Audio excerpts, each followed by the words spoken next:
Paine, how did you first become acquainted with the Oswalds?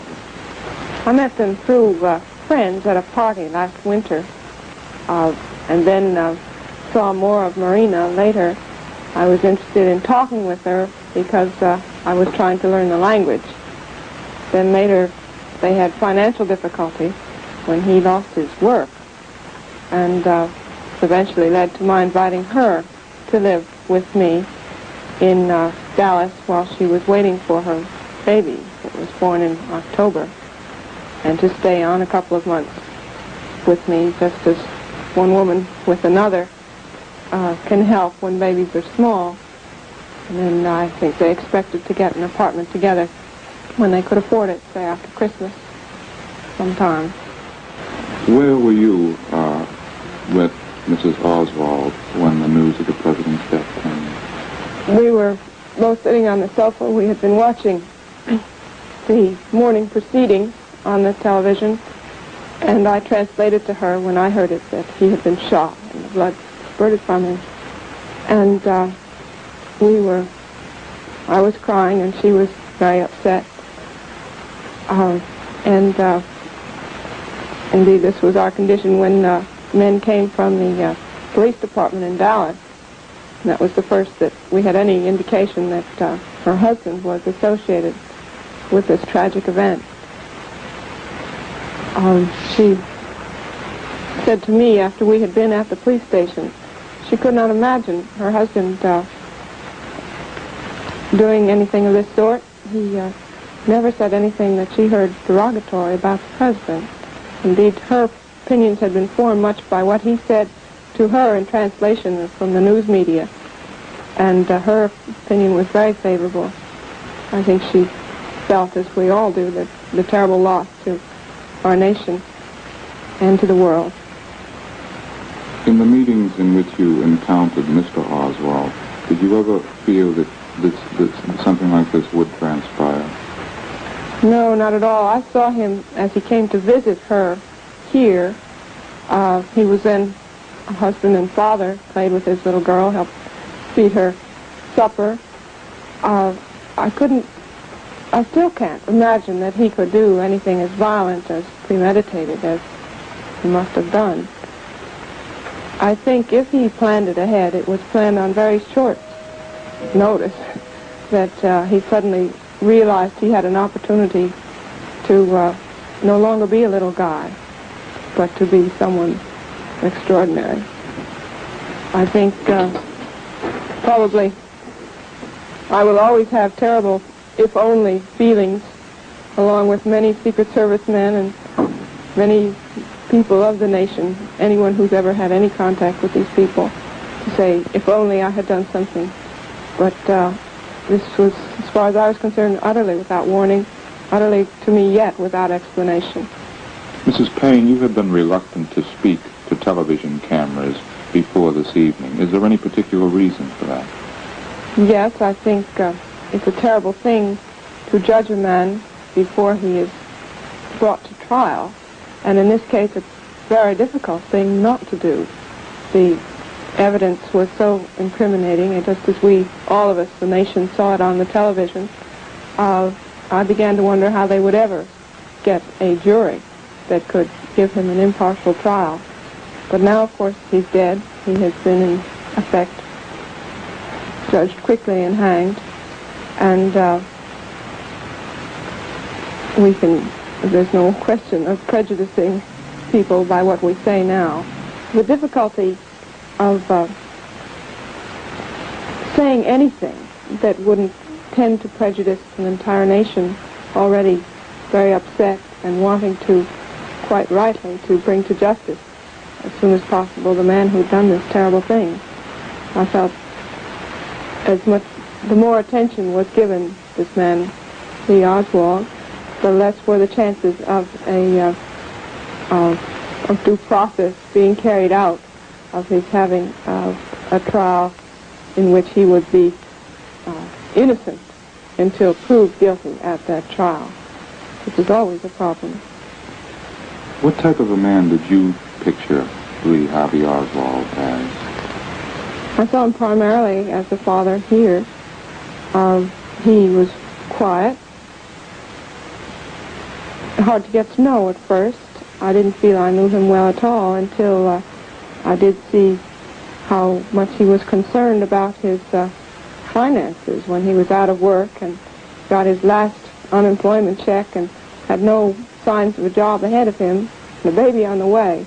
He had all the feelings, I think, of any father that doesn't know where he's going to get the money to support his family.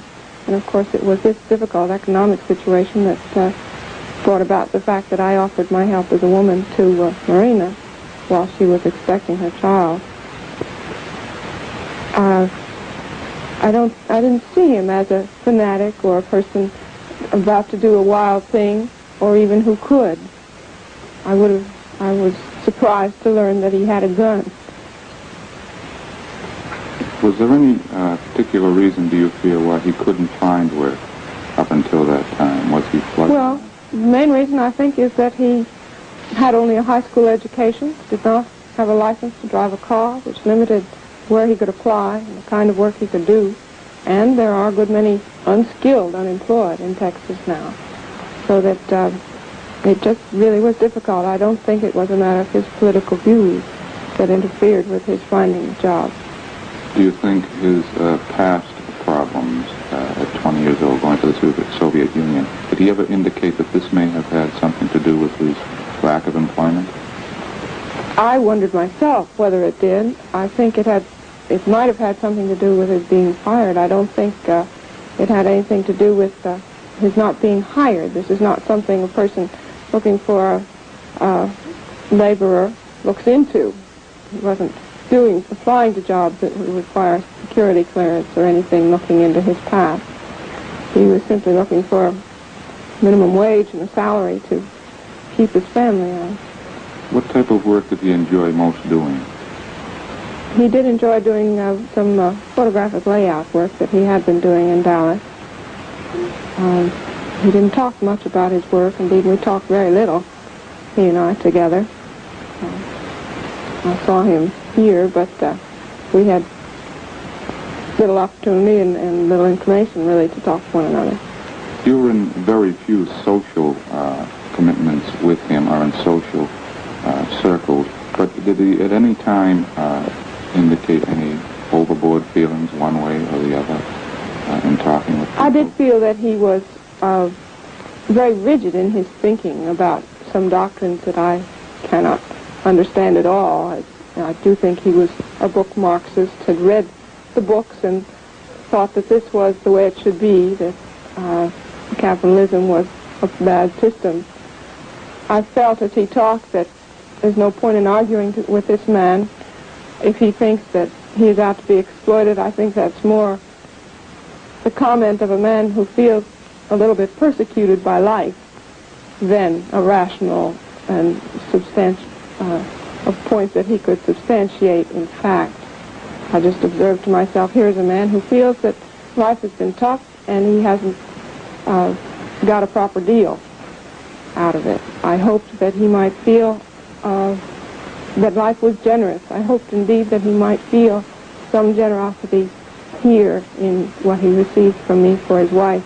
I really hoped that he might feel some ease of this discontent he did feel in the existing society, just by easing, if his own heart could feel ease. But I guess I'm no psychologist. I suppose it's just all too late when a man is 24 to change his feelings about the way life is, or the way he expects it to treat him. How is Mrs. Oswald? What were her feelings? Did she ever express them to you in conversation about this country? Yes, she likes this country very much. She would like very much to stay here and raise her children here. She has felt people very friendly.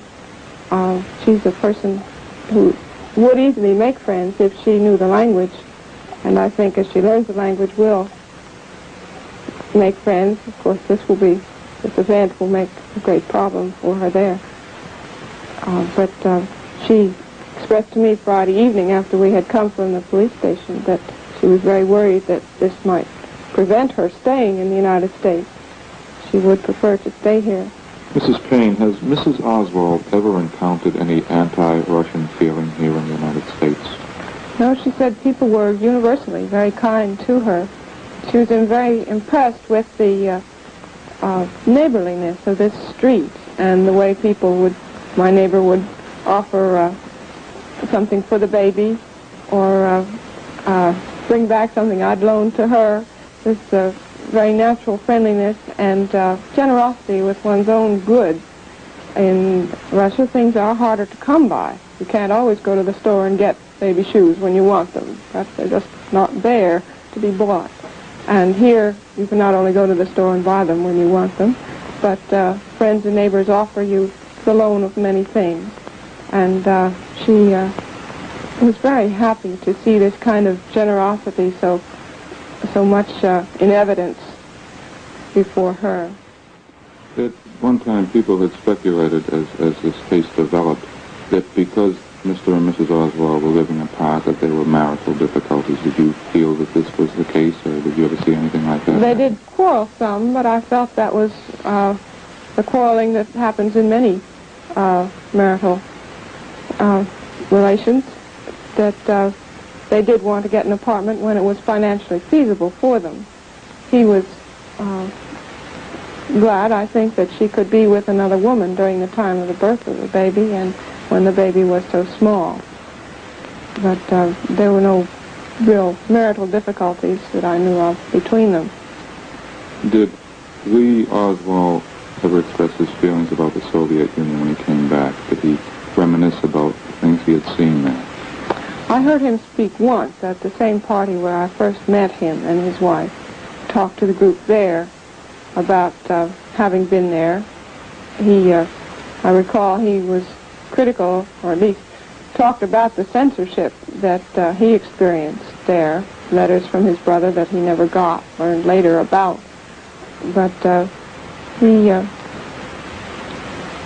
and of course he did express a wish to come back. But just what he truly felt about the system, I never did know. Did he ever express any thoughts about Cuba? Not to me, no, not at any time. Mrs. Paine, you were with Mrs. Oswald when the news of the president's death was broadcast. Did she indicate any feelings to you at that time? She said to me how terrible she felt this was for Mrs. Kennedy. What a terrible thing to lose her husband. What a terrible thing for the two children not to have their father. And then again, later, after we had been to the police station, we talked that evening, Friday evening. She said to me, I never could have imagined when I was talking to you about my sympathies for Mrs. Kennedy that I too might be losing my husband, that my children would be without a father.